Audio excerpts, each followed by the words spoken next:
Hello.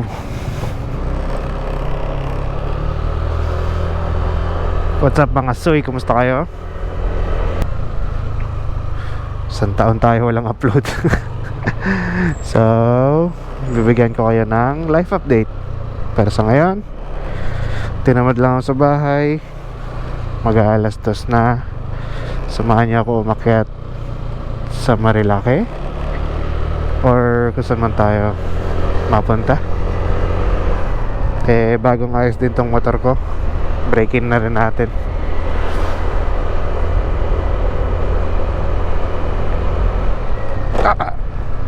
Alright mga suy. So ayun, live update guys. Mga suy, tagal ko nang di nag-vlog. Di na naman ako sanay. Ayun na nga, live update ko muna sa sarili ko ang ma-share ko sa inyo. Simula nung huling video, yung nagpaayos si Kali sa swabs, ano na bang nangyari? Nagkaroon ako ng budget. Ginawa ko, pina-super stock ko tong motor.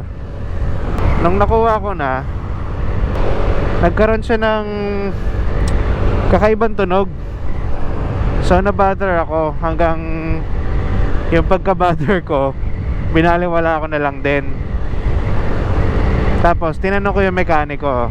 Sabi ko, ano bang dapat na bilhin na pyesa or what para mawala yung tunog na yon? Ang sabi, segunyal, crankshaft. So ipon ako, bili ako ng crankshaft, 10,000 JVT. Bigay ko sa kanya, bili siya, salpak. Then pwede na daw pick upin yung motor. Pagka pick up ko, parang ang lakas ng vibration sa handlebar. Sabi ko, ba't ganon? Pero andun pa rin yung ingay. Actually, mas lumala nga. Anyway, to cut the story short, hindi napunta sa maganda yung pagpapa-super stock ko sa motor ko na yan. I mean, sa motor ko na to. Ayan, ikaw.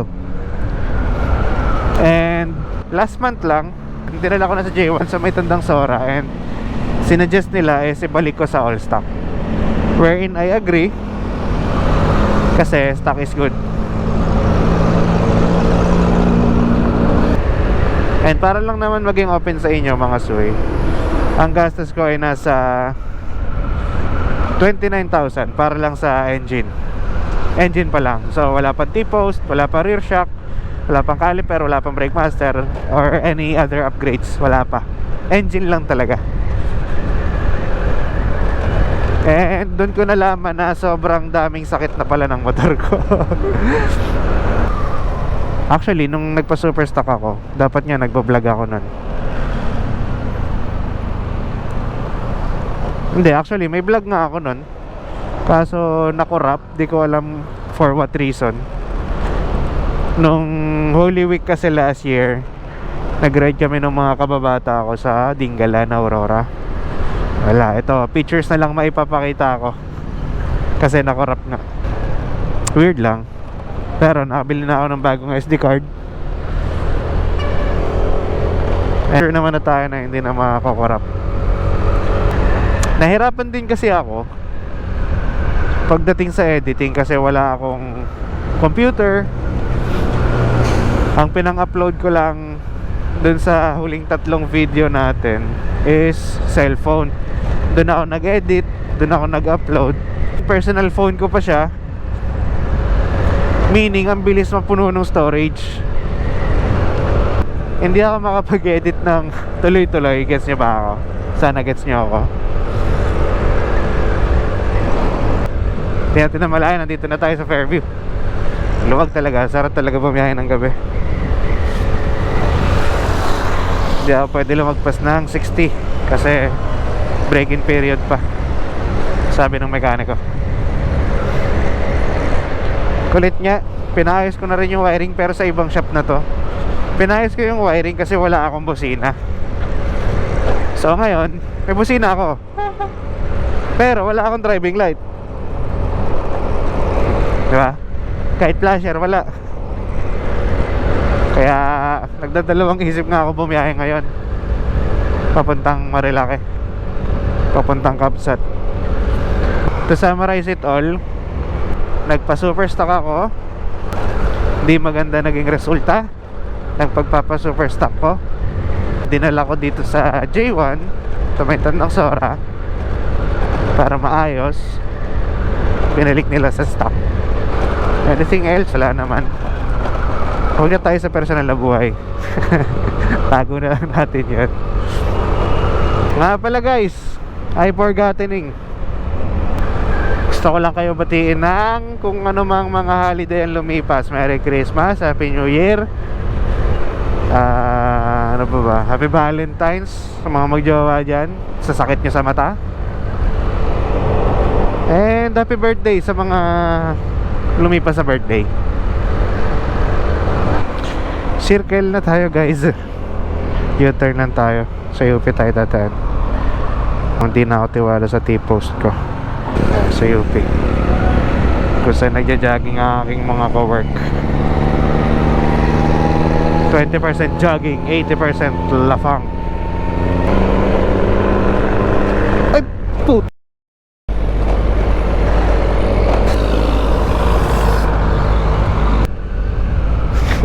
Kakasabi ko lang di ako tiwala sa T-post ko, sabay ilulubak ng gano'n. Nag-check engine motor ko, pero sabi ni Moy, mekaniko ng J1, kapag 37 to okay lang daw, huwag lang daw pansinin kasi naglagay sila ng manual ISC, basta aftermarket na ISC. Ang concern ng R37 ay regarding sa minor, sana minor lang. For sure hindi naman to error 12 kasi naka-add pro na to. And yung stator na pinalit dito is pang version 2 na. Hinto na lang tayo sa gasolinahan, pinakaw ng gasolinahan para safe. May Shell dito, alam ko eh.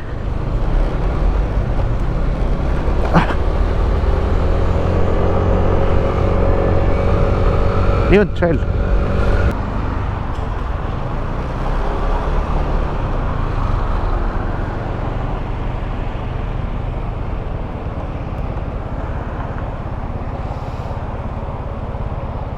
Nasaan yung error?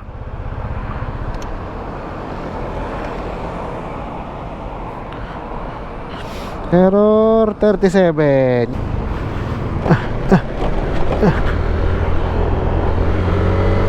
Let's go. SM Marikina na. Ito na yung tulay. Gisip pa ako ano yung mga bago nangyari sa akin eh, para may kwento ako sa inyo.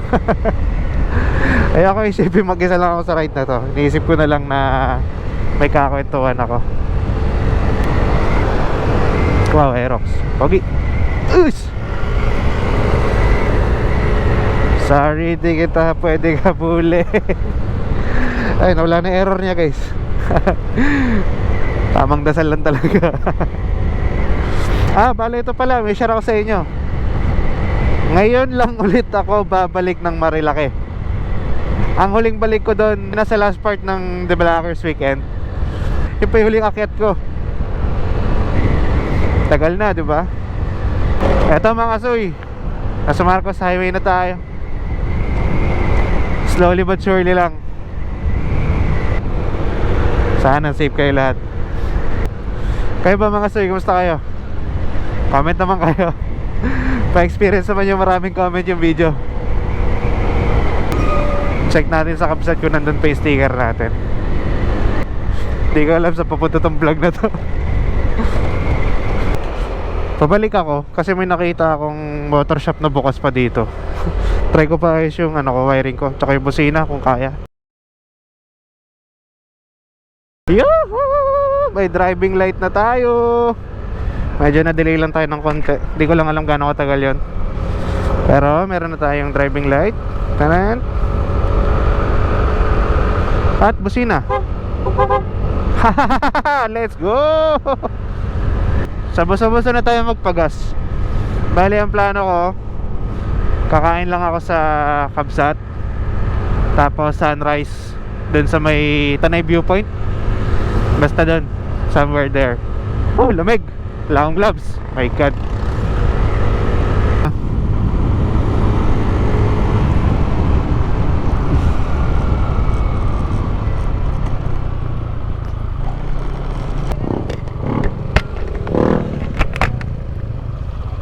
Kaya tumatagap kay Gcash. Full tank 91. So, nirelox natin. Shocks ko, patay na patay. Patay sa harap. Patay din yan. Kailangan kong gawin ay punasan ang aking driving light bago ako magbababangking dyan.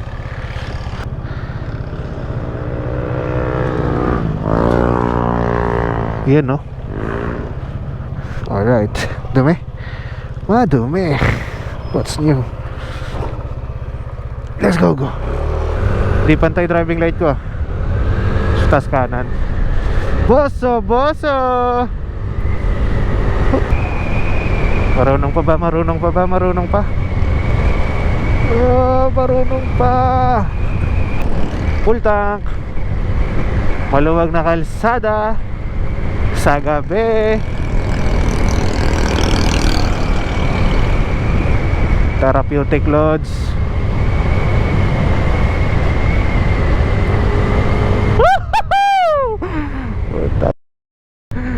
Miss ko to.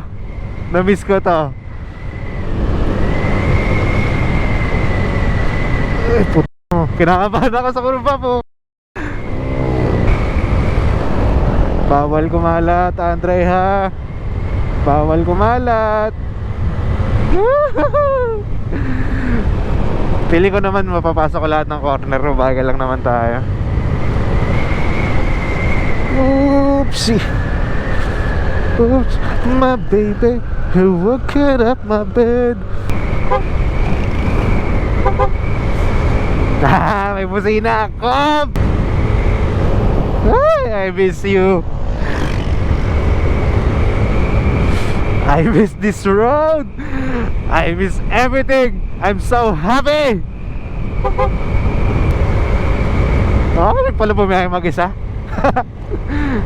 Kanina kasi natatakot ako mag-isa lang na bumiyahe. Literal na mag-isa.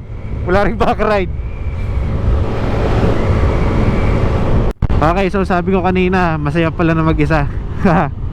Ngayon na-realize ko, di pala. Nakakatakot dito.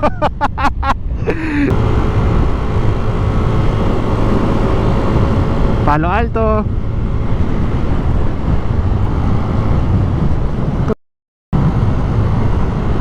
Sabi mo kakakalat eh.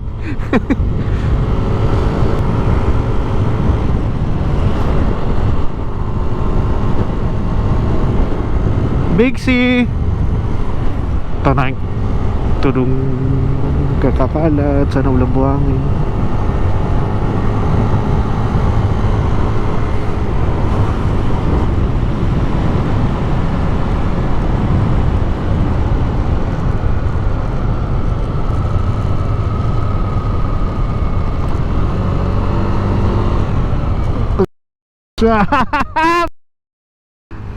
Overshot!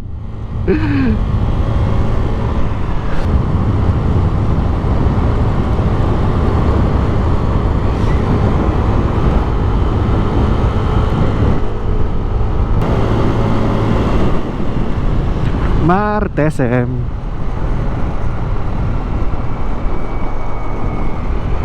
Bye, Martes M. Ito, dito tayo mamayang umaga. Tanay Viewpoint, Kabsat drive-thru. Ito, welcome to my comfort place, Kabsat. Hello po.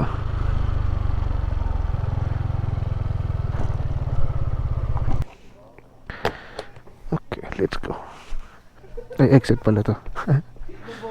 Check natin kung andyan pa yung sticker. Ayun. Tanan. Diyan pa. Ate, open pa po? Thank you. Dito na lang ako. Dalawahan lang. Ay, sa baba na lang kaya. Pwede po dyan?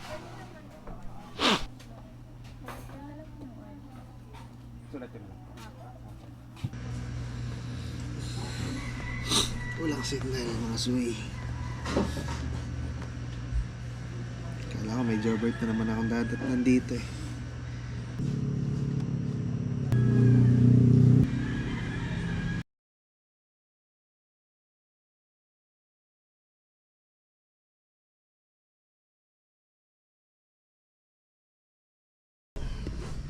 May ganito na pala yung kabsat. Hey, angas! Wala lang, ganda lang ng lighting. Lamig puta. Lamig talaga dito. Natay ko na lang magliwanag ng konti bago ako lumipat sa Tanay Viewpoint. Sira ko yata. Ganda, ganda itong bahay na ito. Ito pala yung motor ko, pakita ko sa inyo.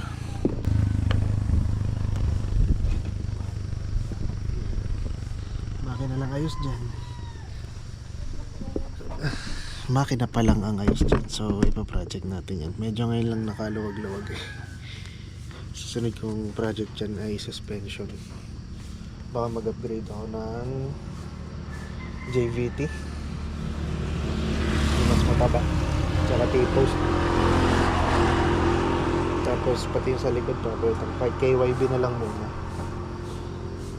After that, yung CVT. Then, siguro, aesthetic na. Okay na yung ilaw, okay na yung busina. Braking system. Upgrade na ba tayo kahit sa RCB lang? May duling riders. Papatok na yung liwanag. Ayan. So, prep na ako. Punta na ako ng Tanay Highlands. Malapit lang naman yung dito. So, doon ko na. Antay ko na lang mag-open yan. Tapos na natin natin yung sunset. Doon ako magkakape. Sana may sea of clouds. Sayang, di ko na-capture. May dumating bigla na Vietnamese. Yung rider na tinutukoy ko kanina, Vietnamese pala yun. Yung biglang dumating habang nagsasalita ako kanina. Vietnamese siya, nagtatanong ng directions to Treasure Mountain. Okay, let's go.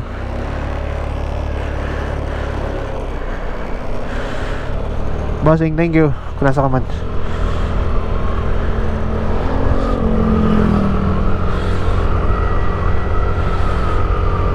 Lamig, wala akong gloves.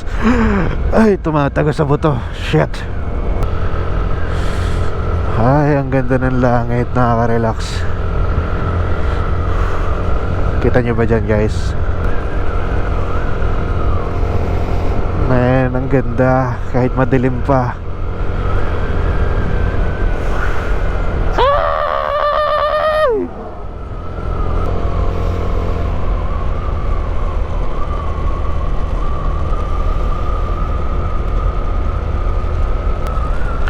Tibay ng Vietnamese kanina. Naka-short lang. Naka-short tas Crocs. Tas jacket. Samantala ako, balot na balot. Lamig na lamig ako. Well, anyways, welcome to the Philippines. Ay, bukas na yung kapinatibidad. Shamay. Wow! Bukas na ba ang Kape Katerina? Bukas na ba? Hindi pa. Ito kaya bukas na? Uy, bukas na, shit. Oh my god.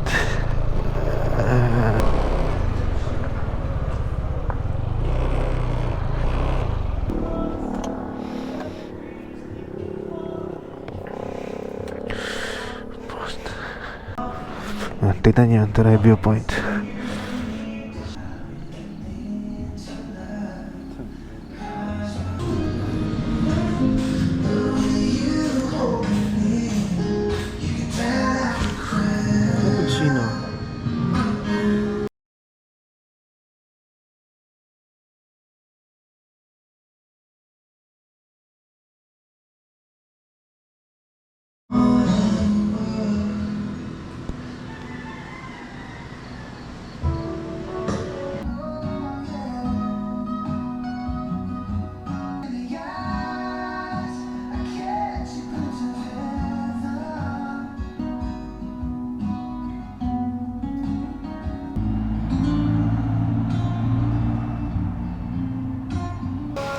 Thank you, Tanay Viewpoint, for the masarap na food. Hindi ko na naubos kasi busog na ako. And sa napakagandang view. Sheesh! Sunrise. Uwi na tayo, guys. Uwi na tayo, mga suy. Paano? Bangking na ulit.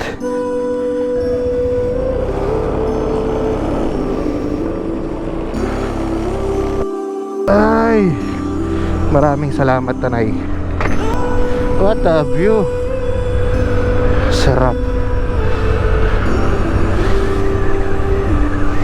Paano mga suy? Dito ko na siguro tatapusin tong vlog. Ewan ko kung vlog nga ba to. Basta life update lang naman. As long as alam yung buhay pa ako. Sunod kong video, sama ko na yung mga tropa. Buhay din naman sila. Maraming salamat sa mga umabot hanggang dito. Kung di pa kayo nakasubscribe, subscribe na lang po.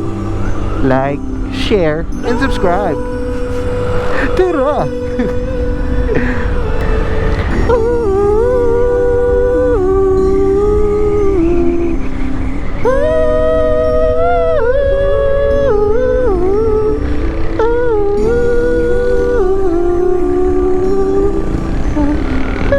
Outro music in 3, 2, 1.